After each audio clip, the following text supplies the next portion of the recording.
Salamat sa inyo pong patuloy na pagsubaybay at pagkibahagi sa ating gawain at welcome sa ating prayer meeting ngayong gabi. Tayo muna ay dumulog sa Panginoon sa pananalangin. O Diyos, sa naming banal, nagpupuri kami at nagpapasalamat sa panibagong araw na ito na ipinagkaloob mo sa amin.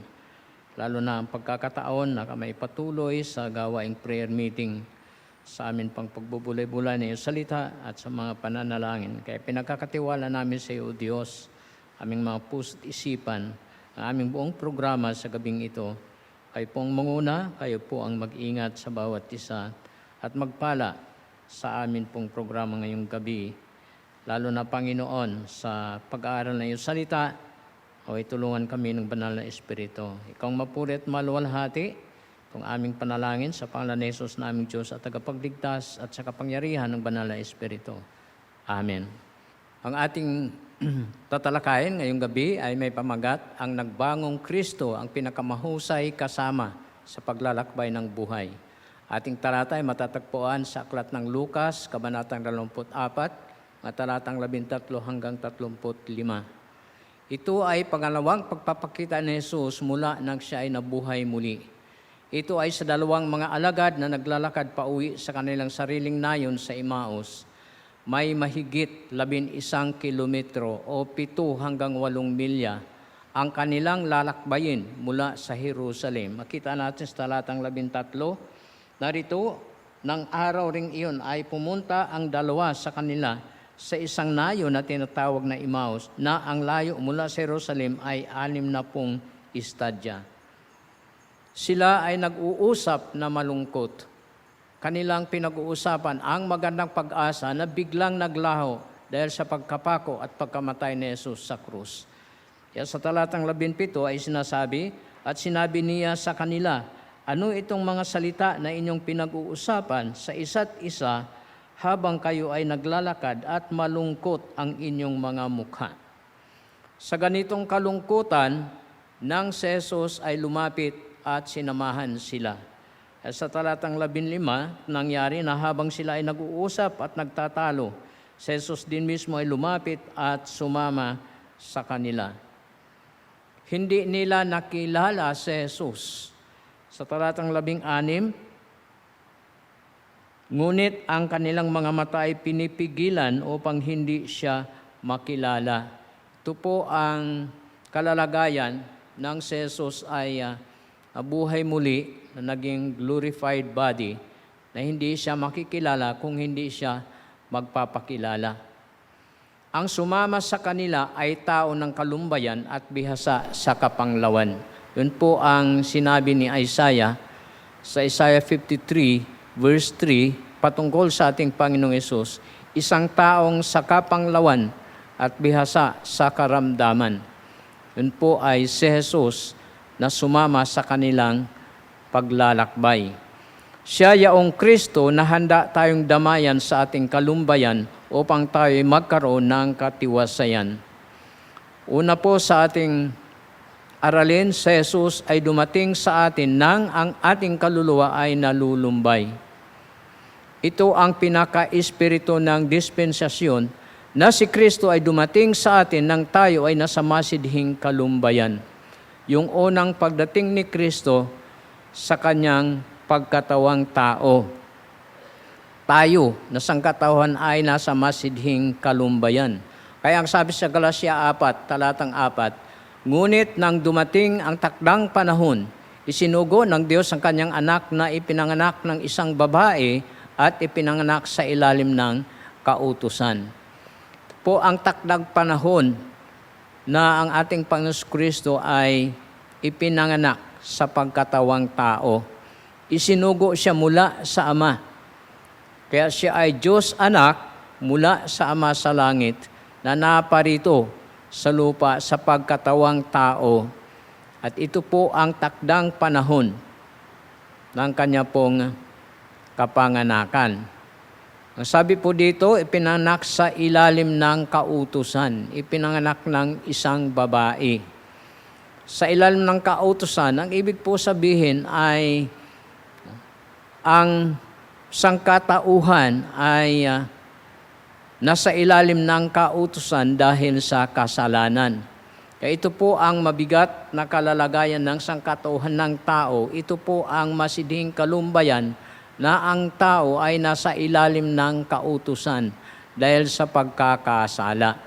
Kaya ang ating Panginoon Kristo ay dumating sa pagkatawang tao na nasa ilalim ng kautusan, na ang tao ay nasa mabigat na kalalagayan espiritual. Na ang kautusan ay nagdidemand ng katuwiran o kabanalan ayon sa pamantayan ng Diyos. Dahil ang tao ay makasalanan, depraved, walang magagawa sa kanyang sarili. Hindi niya kayang tuparin ang kautusan upang siya ay maging katanggap-tanggap sa Diyos. Kaya ito po ang masidhing kalumbayan sa kalalagayan ng sangkatauhan. Kaya makita natin dito na ang ating tagapagligtas, ang Panginoon Kristo, ay dumating at siya ay pinanganak sa ilalim ng kautusan sa talatang 5 upang matubos siya ang mga nasa ilalim ng kautusan nang sa gayon ay matanggap natin ang pagkaampon. Sa Galatia 3:24, kaya ang kautusan ang naging tagapagturo natin patungo kay Kristo upang tayo ay mapawalang sala sa pamamagitan ng pananampalataya. Kaya sa Roma 7:24 ay sinasabi, ako ay taong kahabag-habag. Sino ang magliligtas sa akin mula sa katawang ito ng kamatayan? Kaya dahil ang tao ay nasa ilalim ng kautusan at hindi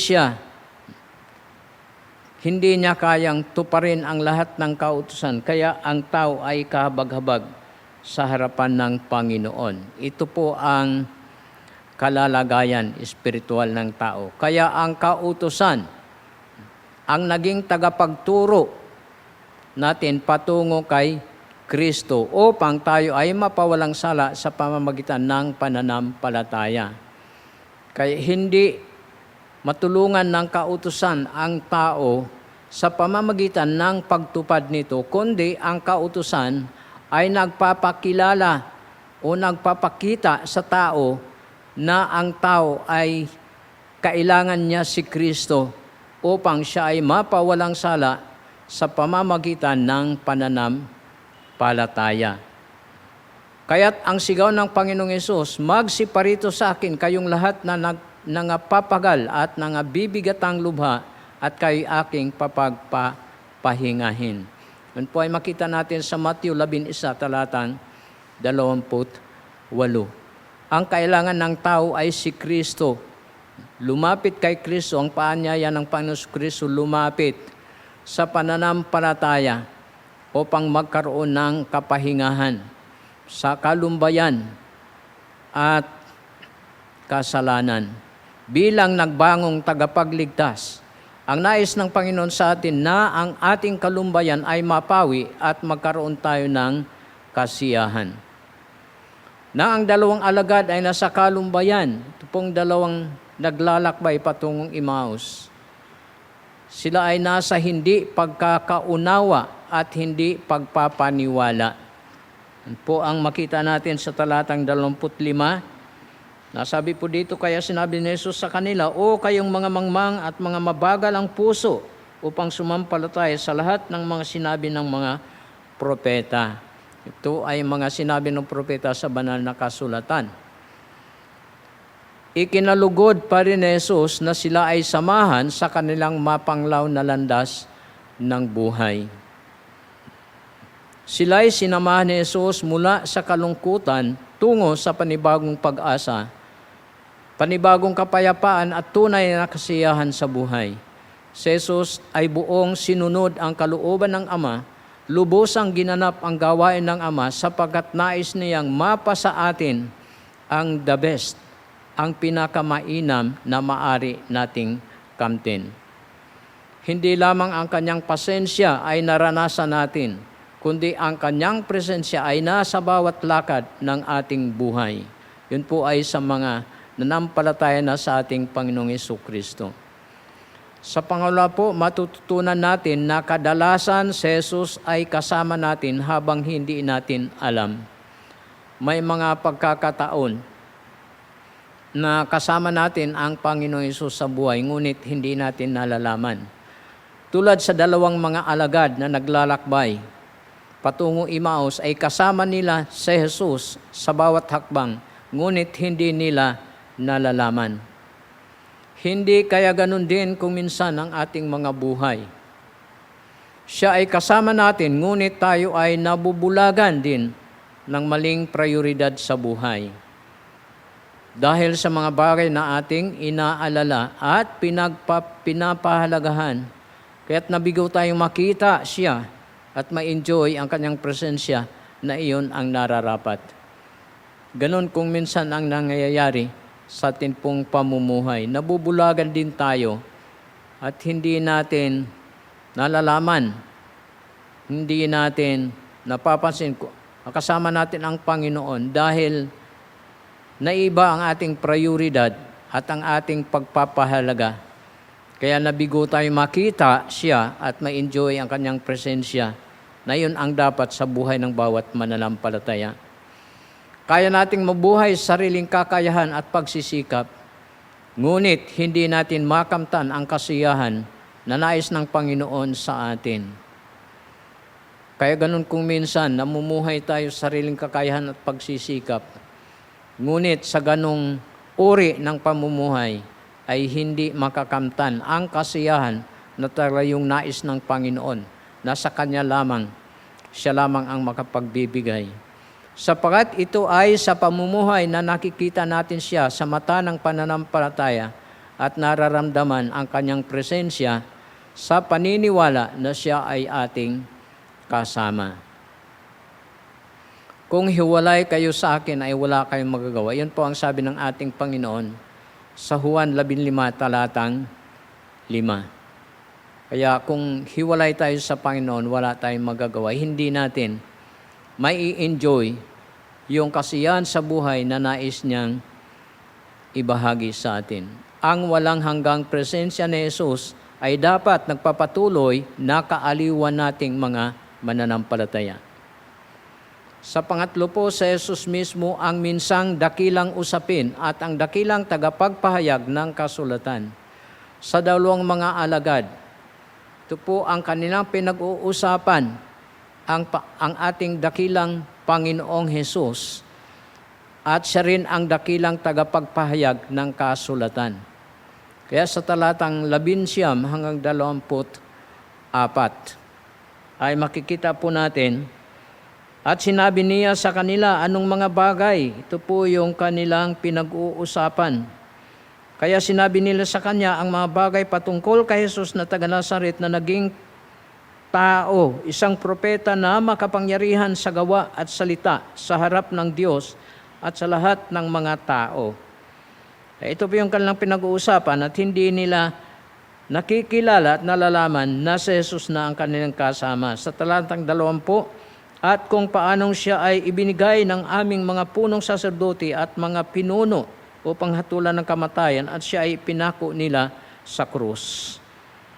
Ngunit kami ay umaasa na siya yaong tutubos sa Israel at maliban sa lahat ng mga bagay na ito, ngayon ang 3 araw mula nang nangyari ang mga bagay na ito. Ngunit mangha rin kami ng ilang kasama naming mga babae na maagang pumunta sa libingan. Sa talatang 23, at nang hindi nila nakita ang katawan ni Jesus, sila ay pumunta sa amin na nagsasabing sila ay nakakita rin ng isang pangitain ng mga anghel na nagsasabing siya ay nabuhay muli. At ang ilan sa kanila na mga kasama namin ay pumunta sa libingan at natagpuan nila ito ng gayon, ayon din sa sinabi ng mga babae, ngunit hindi nila nakita si Jesus.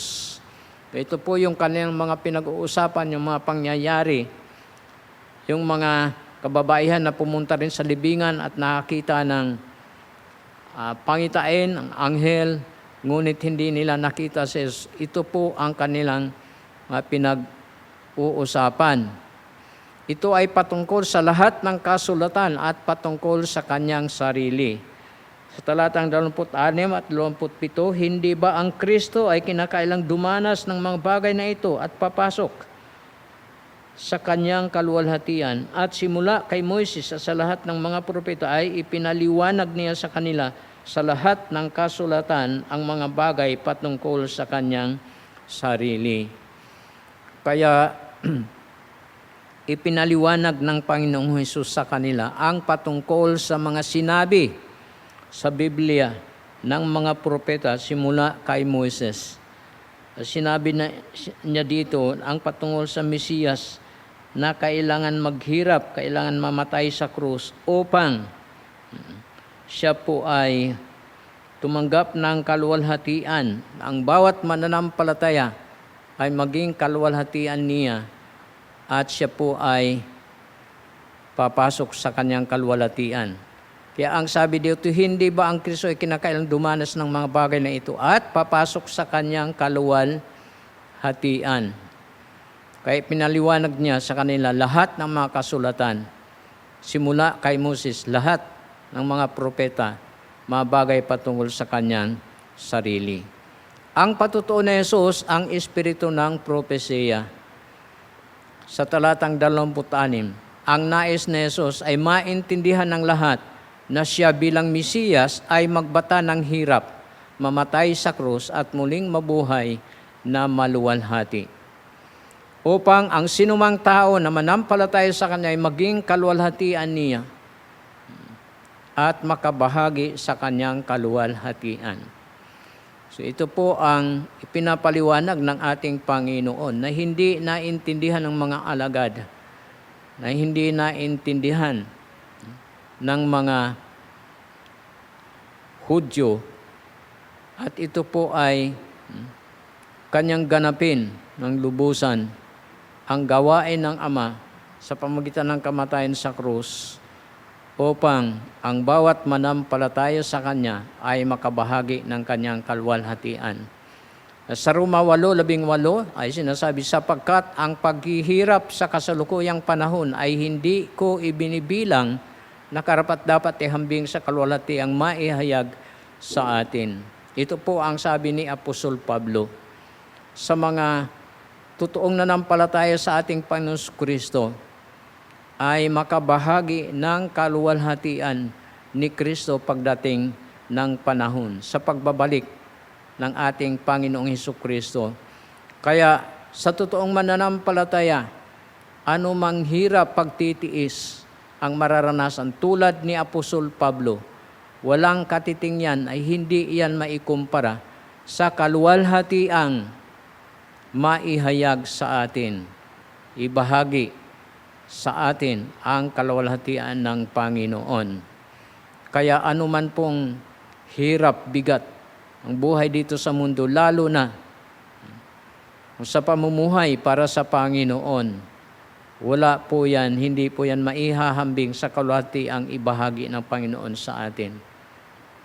Ngunit kung wala kang Kristo sa buhay, gaano man karangya ang pamumuhay dito sa mundo, kung wala kang Kristo, dahil wala kang pananampalataya, ang marangyang buhay na dinanas mo dito ay walang kwenta yan kung ihambing sa walang katapusang pagdurusa at paghihirap sa lagablab na apoy balang araw. Dahil sa kawalan ng pananampalataya, mapupunta sa walang hanggang kapahamakan sa dagat-dagatang apoy. Kaya, ito po ang nais ng Panginoon sa atin, na tayo ay makabahagi ng Kanyang kaluwalhatian. Sa pang-apat po, ang pagpatuloy kay Jesus ay tiyak sa pagdala ng natatanging pagpapala. Kaya ito pong dalawang mga alagad ay nung nakarating na sila sa kanilang nayon sa Emmaus, dahil maggagabi na ay pinigil nila, sila ay nagpursiging pigilin at patuloyin si Jesus sa kanilang bahay.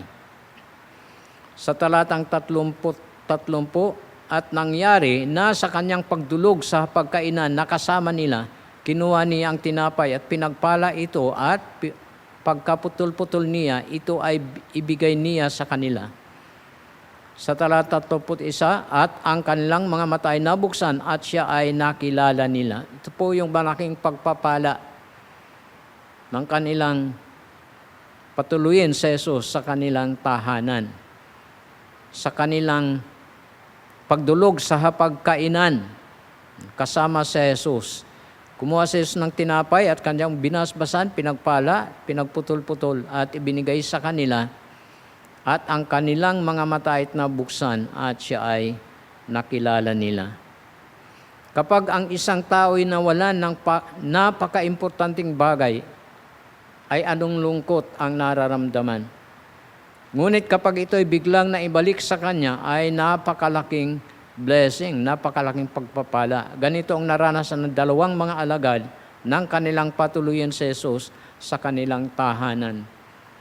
Malungkot sila sa napaglalakbay, nawalan sila ng pag-asa dahil ang Kristo na kanilang inaasahan ay napako at namatay sa krus, nawala sa kanila. Ngunit sa pagkakataong ito, sa bingyaon sa kanilang tahanan, ay kanilang nakumpirma na ang Panginoong Hesus ay buhay.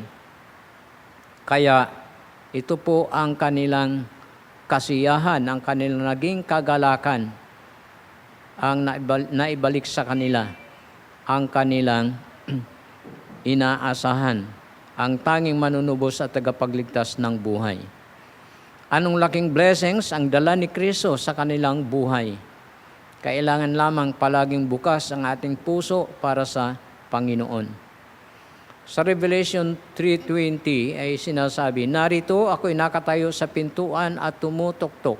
Kung ang sino man ay duminig ng aking tinig at magbukas ng pinto, ako'y papasok sa kanya at hahapong kasalo niya at siya'y kasalo ko. So ito pong talata ay inilarawan po doon sa ginawa ng dalawang mga alagad kung paano nila pinatuloy si Jesus. Binuksan ang pintuan ng kanilang tahanan at hindi lamang pintuan kundi ang kanilang mga puso. Kaya sila po ay nagkaroon ng fellowship sa hapagkainan.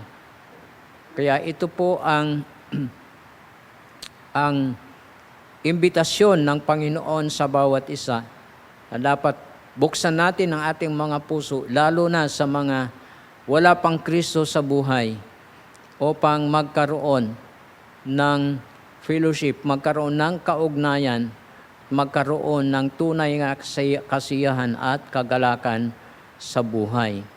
Na narapat sa bawat mananampalataya ay tayo po ay nasa fellowship ng ating Panginoon. Sa panglima po, malaking bahagi ng buhay ang pamumuhay sa masayang alaala.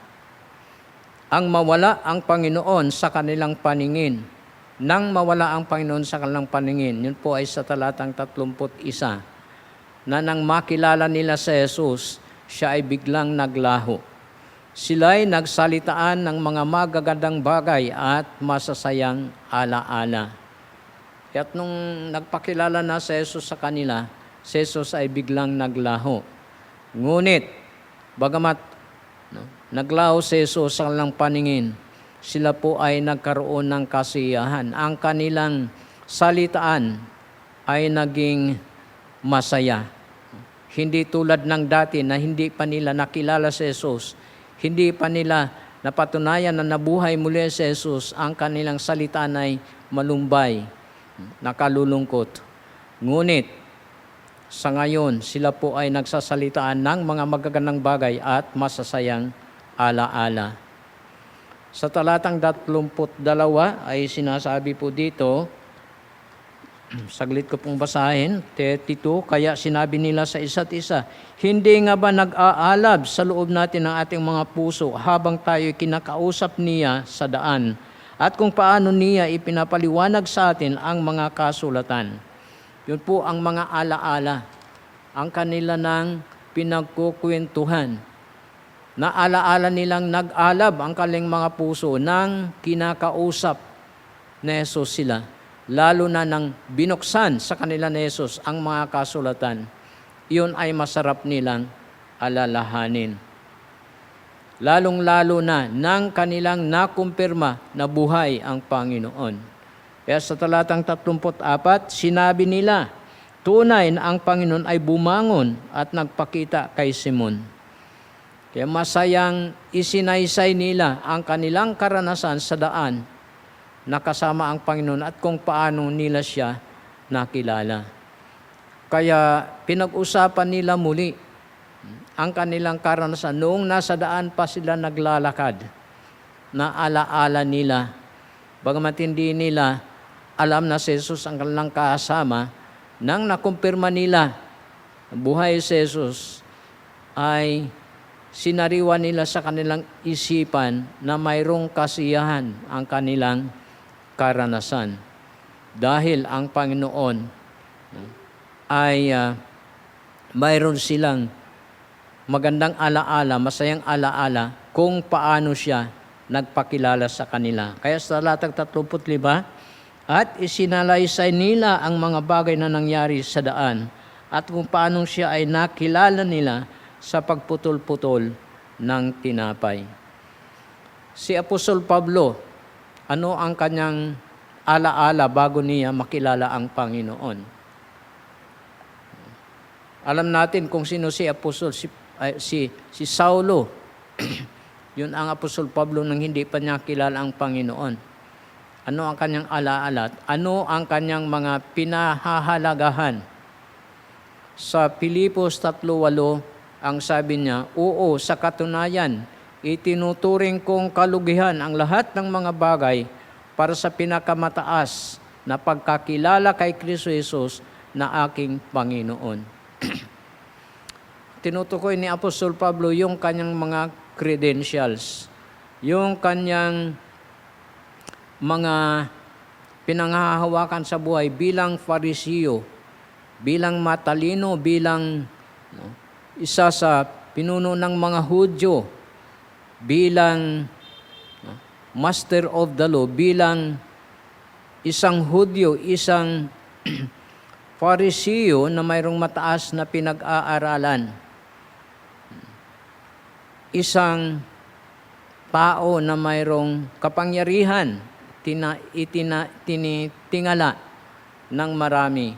Ngunit ang sabi niya, pagkatapos niya makilala si Jesus, oo, sa katunayan, itinuturing kong kalugihan ang lahat ng mga bagay para sa pinakamataas na pagkakilala kay Kristo Jesus na aking Panginoon. Kaya ang pananaw na ni Apostol Pablo nang nakilala niya si Kristo na sumpungan niya ang katotohanan.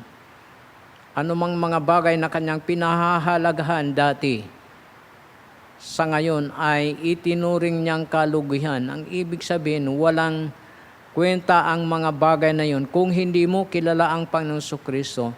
Kaya ang higit sa pinakamataas, pinakamahalaga sa lahat, ay ang pagkilala kay Kristo Jesus bilang Panginoon ng buhay. Dahil sa Kanya, dinanas ko ang kalugihan sa lahat ng mga bagay at itinuring ko itong dumi upang makamtan ko si Kristo. Anuman po ang mga kredibilidad, anuman po ang mga matataas o mga maipagmamalaking bagay ng isang tao dito sa mundo, kung wala sang Kristo sa buhay, tulad ni Apostol Pablo, ito ay kanyang itinuring na dumi lamang. Dumi lamang, ang ibig po sabihin, winalang halaga niya ang mga bagay na yun upang makamtan lamang si Kristo. Kaya pagkatapos makilala ni Pablo si Kristo, ay palagi na nakaugnay kay Kristo ang kanyang alaala at buhay. Sa Pilipos 1, talatang 21, ito rin po ay ayon sa sinabi ni Apostol Pablo. Sabi niya, saganang akin, ang mabuhay ay si Kristo at ang mamatay ay pakinabang. Ito po ay nabanggit ng isang tao na talagang lubusang kanyang ibinigay ang kanyang buhay sa Kristo na nagdusa at namatay sa krus para sa kanyang kasalanan, para sa kasalanan ng lahat. At sa ngayon, ito ay buhay na Kristo na dapat paglingkuran ng lahat. Kaya ang sabi niya, saganang akin, ang mabuhay ay si Kristo. Ang ibig sabihin, habang buhay siya, ang kanyang buhay ay para kay Kristo. Kaya ang sabi niya, sa Galatia 2:20, siya ay napako kasama kay Kristo sa krus. Siya ay nabubuhay, hindi na ang kanyang sarili, kundi si Kristo. Si Kristo na, sapagat si Kristo na ang kanyang ipinamumuhay. Kaya ang kamatayan ay kapakipakinabang. Kaya anong alaala ang ating ikinukwento kung may pagkakataon? Ano pong masarap na alaala ang maaari po natin ibahagi sa ating kausap? May kinalaman po ba sa alaala patungkol sa ating Panginoong Kristo, patungkol sa ginawa ng ating Panginoong Hesus Kristo, patungkol sa Kristong buhay? Kaya, ayon kay Apostol Pablo sa unang Korinto 15, talatang 3 at 4, sabi niya, ibinabahagi ko una sa lahat, ang akin din lamang tinanggap na si Kristo ay namatay para sa ating mga kasalanan ayon sa mga kasulatan. Siya ay inilibing, ngunit sa ikatlong araw siya ay nabuhay muli. Ito po ang kanyang ibinabahagi. Ito po ang kanyang nais na ikwento sa ibang mga tao. Alaala kung paano si Kristo ay namatay para sa kasalanan, inilibing, ngunit muling nabuhay. Kaya sa aklat po ng Hebreo, ito po ay alalahanin din po natin sa talatang 5, sa Hebreo po, kabanatang 13, talatang 5, ito po yung sabi ng ating Panginoon sa bawat mananampalataya, mamuhay kayo ng walang pag-ibig sa salapi at nasisiyahan sa mga bagay sa kasalukuyan, sapagat kanyang sinabi, kailanman ay hindi kita iiwan at hindi kita pababayaan.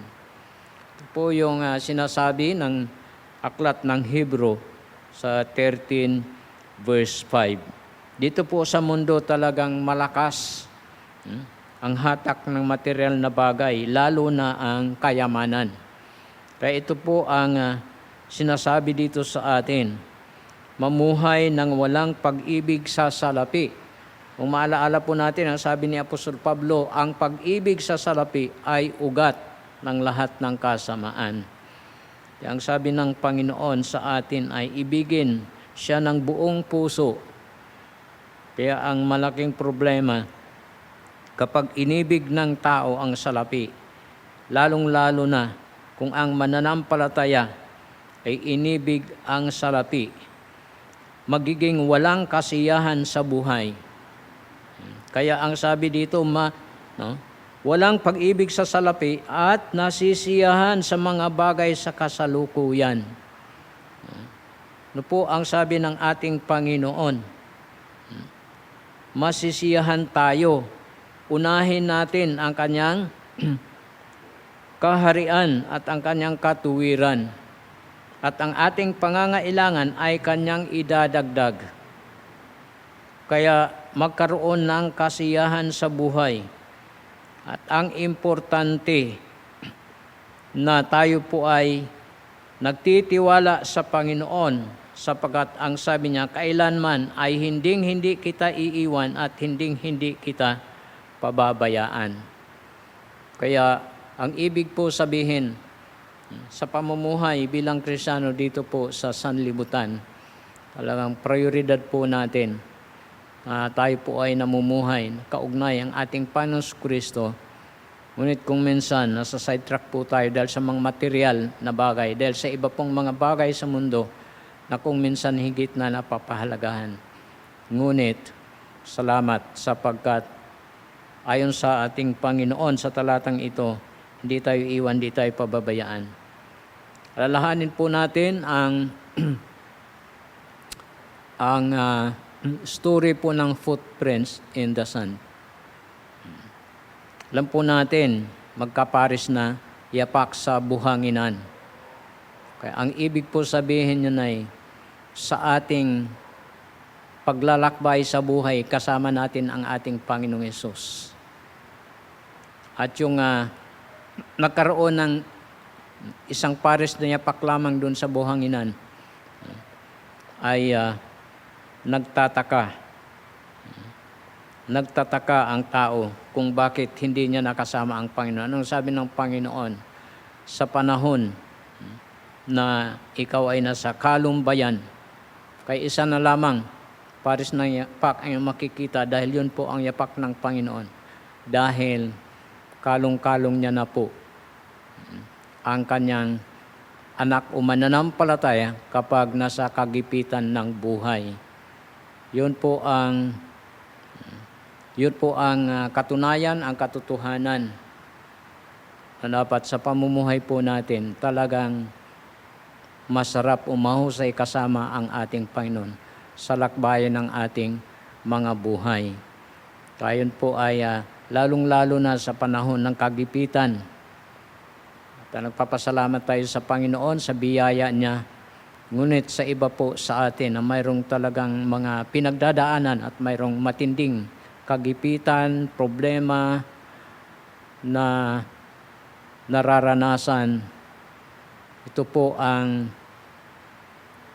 sinasabi ng salita ng Panginoon mismo na siya po ay laging nandyan kasama natin at handang tumulong sa atin. Ito po ang ating lesson na naway nakapulutan po natin ng aral, lalo na sa ating praktikal na pamumuhay. At talagang kung maaari, hindi po mawaglit sa ating pamumuhay, sa lakad ng ating pamumuhay, ang atin pong pagpapahalaga sa pamumuhay ng pagiging kasama natin ang Panginoon. Kaya purihin ang Panginoon sa lesson ngayong gabi at tayo po ay dadako na sa ating mga pananalangin. Okay, tayo po ay manalangin. Salamat Panginoon sa aralin na iyong pong binahagi ngayong gabi. Salamat sapagkat tunay na ikaw ay nabuhay muli. Kaya ang amin pong pag-asa ay tunay dahil nakabase at nakabatay sa iyong muling pagkabuhay, kami ay mayroong pinagpalang pag-asa. Salamat sa muling mga paalaala sa amin mula sa iyong mga salita, lalo na sa aming pagunita ng mahal na araw na muli namin sinariwa sa aming isipan ang iyong mga salita sa krus ng Kalbaryo, lalo na ang mga katotohanan patungkol sa iyong muling pagkabuhay. Nagpapasalamat kami sapagkat gaano man kahirap, kabigat ang madaanan ng sinuman sa amin, ang iyong biyaya ay higit sa lahat. Nandyan ka, Panginoon, na laging sinasamahan ang bawat isa sa amin. Nagpupuri kami at nagpapasalamat sapagkat ikaw ang aming matapat at mabuting Diyos na patuloy kumakalinga sa amin. Sa mga araw na nagdaan, salamat Panginoon sa pag-iingat mo sa bawat isa, sa kalakasan, kalusugan ay pong pinagkaloob, lalo na kami nakabahagi muli sa iyong mga gawain sa nakaraang Sunday. Papasalamat din kami sa provisions na aming pangangailangan, lalong-lalo na Panginoon sa pagliligtas mo sa aming buhay, sa mga panganib, sa mga kasamaan at kapahamakan. Salamat ng iyong trono ng biyaya patuloy bukas sa aming paglapit. Kaya sa gabing ito, amin pong muli patuloy, kakatiwala sa iyo, Panginoon, ang amin pong iglesia, First Baptist Church of Manila, lalo na po ang aming mga kapatiran. Patuloy mo pagkalooban ng bawat isa ng kalakasan at kalusugan sa kanilang pang-araw-araw na pamumuhay. At nawa sa kanilang pong mga lakad, sa kanilang pong mga gawain, nandiyan po ang iyong guidance, ang iyong pong protection, lalo na sa mga pagbibiyahe sa paglabas tahanan at pag-uwi, naway ipagkaloob mo ang protection at safety ng bawat isa. Dalangin namin ang hanap buhay, ang trabaho, ang mga negosyo ng aming mga kapatiran.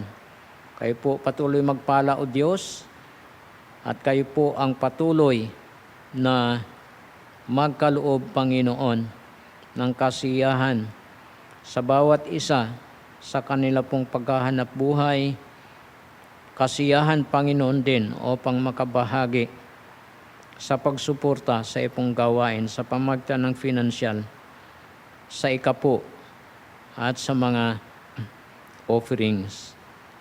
Panalangin namin, dakilang Diyos, ang kagalingan, ang recovery ng mga nasa karamdaman.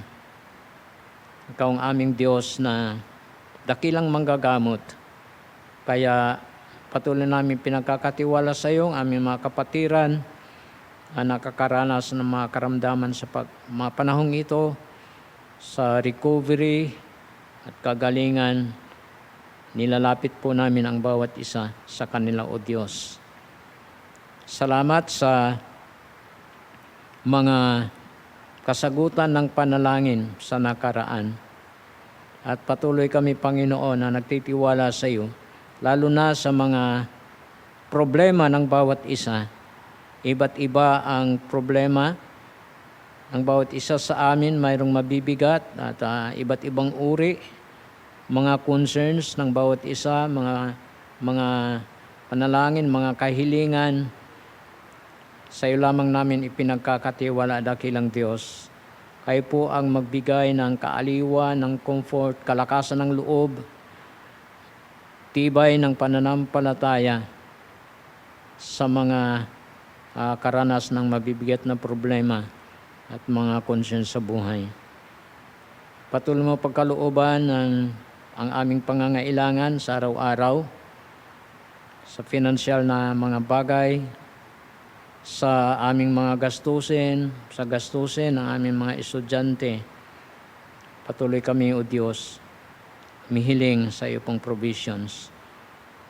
Dalangin namin ang mga senior citizens, ang bawat isa sa amin, patuloy mong suportahan, O Diyos, na iyo pong masaganang biyaya ang bawat isa, lalo na ang protection mo sa kilos at pamumuhay sa araw-araw ng bawat isa. Dalangin namin ang iyo pong patuloy, Panginoon, na pagsubaybay,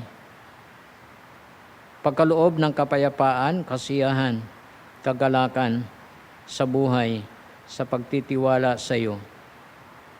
At maging sa pangangailangan financial, lalo na sa mga gamot, sa maintenance, sa mga kapapacheck up, hiling po namin ang iyo pong provision. Salamat sa fellowship na mayroon po kami sa araw na ito. Dakilang Diyos, sa mga pagpapala mo sa buhay namin pong nakamtan, pinupuri ka namin, pinasalamatan sa lahat ng ito.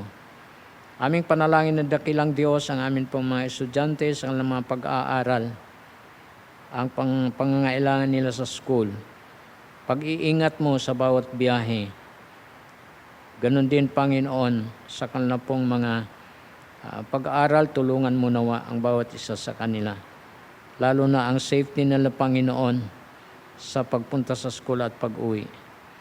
Panalangin namin ang mga manggagawa mo sa iglesia, lalo na sa aming iglesia, ang mga kapasturan, mga workers, lahat ng CE staffs ng aming iglesia.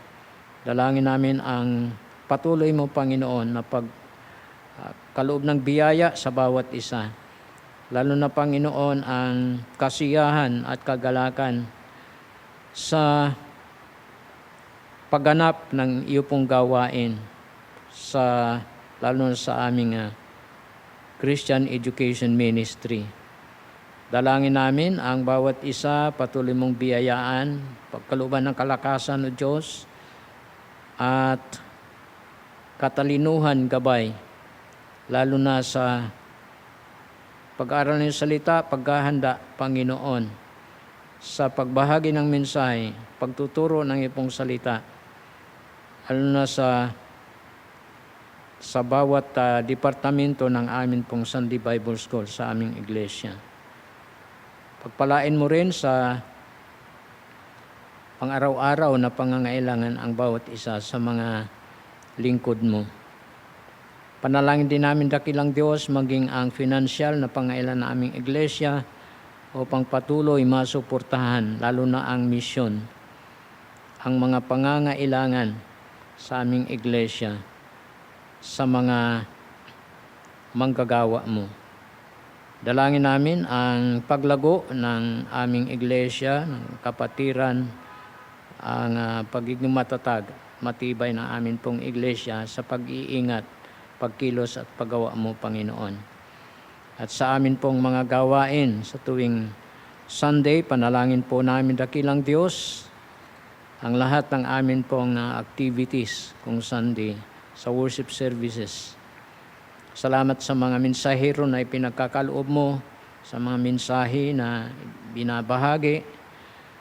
At salamat, Panginoon, maging sa bawat fellowship na ito, sa ipong pangunguna, naway tunay na ikaw, Diyos, ang patuloy na paglingkuran at nasamba.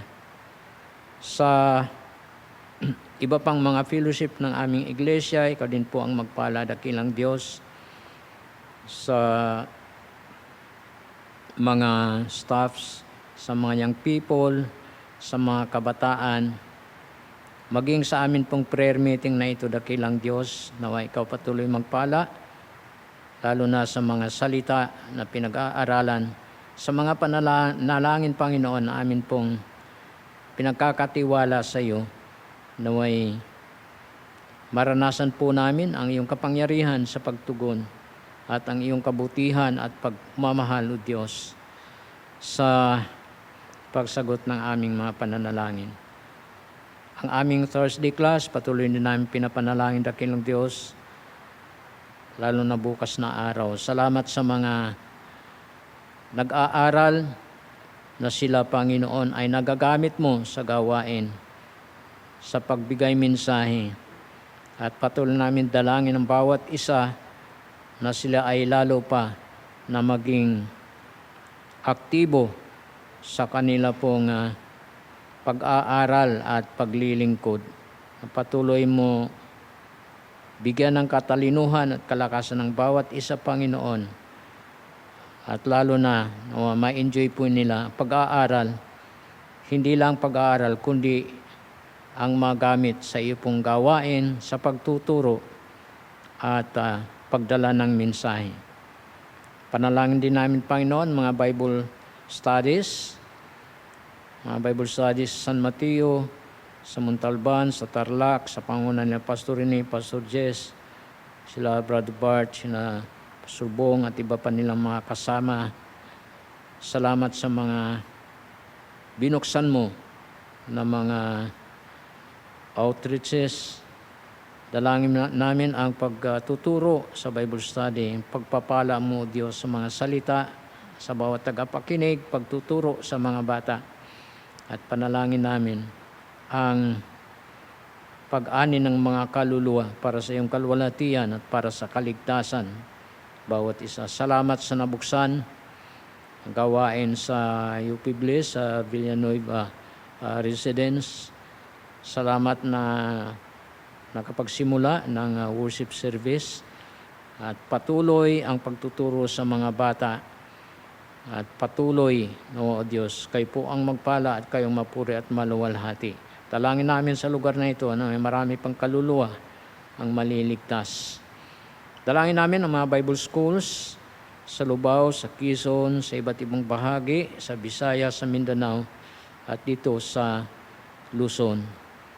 Panalangin namin ang pagkakaroon, Panginoon, ng mga pastors na ma-produce, mga manggagawa, sapagkat marami ang gawain, ngunit kulang ang mga manggagawa. Kaya naway magpadala pa kayo ng marami pang mga estudyante upang matrain na mayroong kabigatan sa puso na maglingkod at handang magsakripisyo alang-alang sa iyo, Panginoon, upang ang iyo pong programa ay maisulong, lalong-lalo na ang pagbahagi ng Ebanghelyo.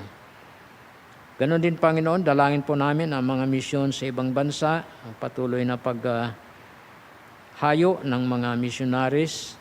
Ingatan mo ang bawat isa, ang kanilang pamilya, patuloy pagkalooban, ang kalakasan at katatagan ng bawat isa, lalo na protection at ang safety ng bawat isa, Panginoon, sa mga lugar na kanila pong pinupuntahan. Pagkaloob mo rin pangangailangan ng kanila pong sambahayan, at dalangin po namin, dakilang Diyos, ang tagumpay ng mga misyon sa pagdala ng kaluluwa sa iyong paanan sa kaligtasan.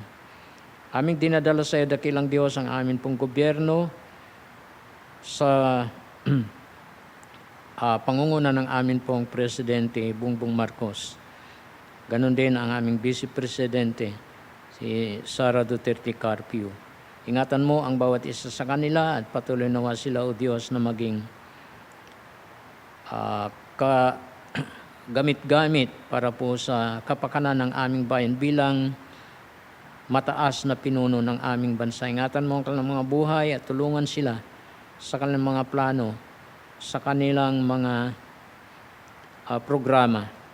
Ganon din sa mga nasa Senado at na Kongreso at iba-iba pang mga posisyon sa pamunuan ng aming bansa, mga sekretaris. Tulungan sila, O Diyos, ang pong panunungkulan sa ikabubuti ng sambayan ng Pilipino.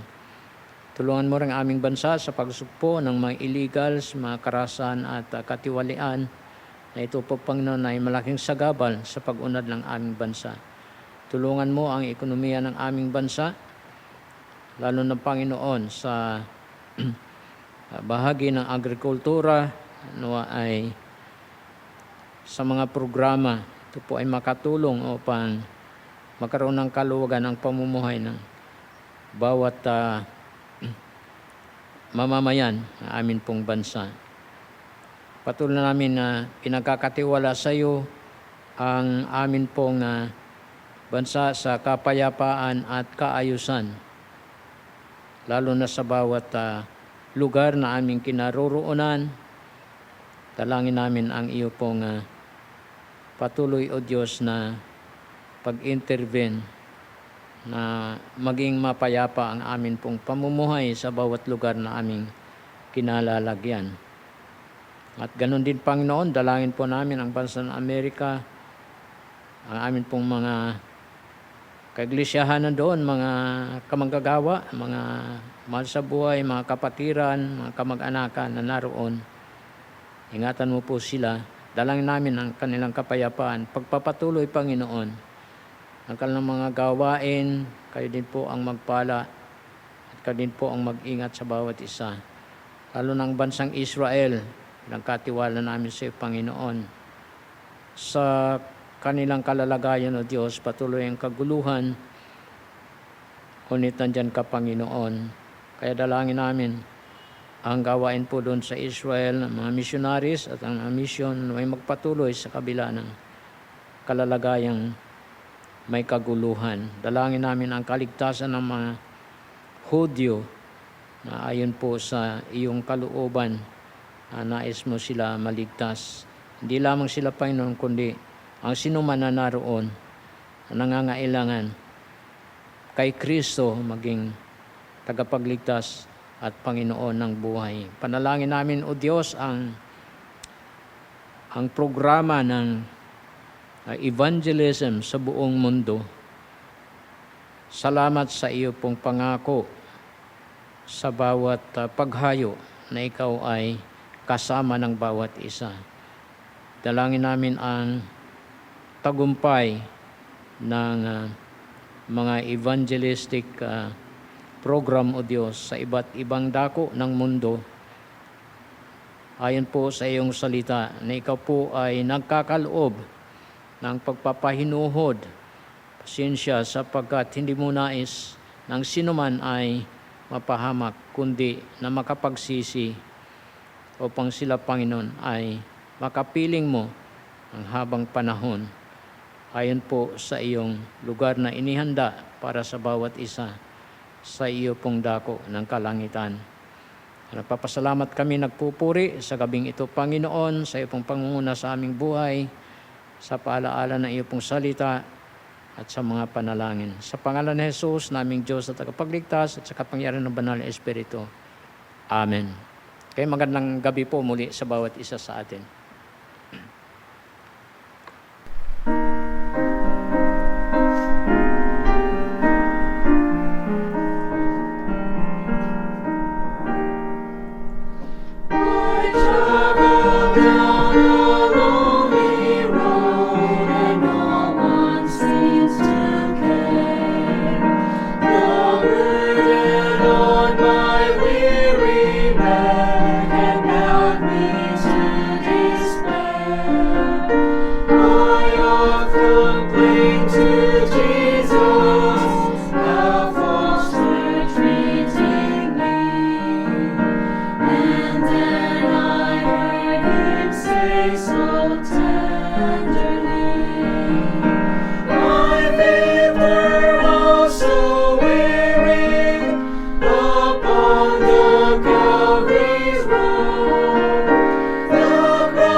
Jesus.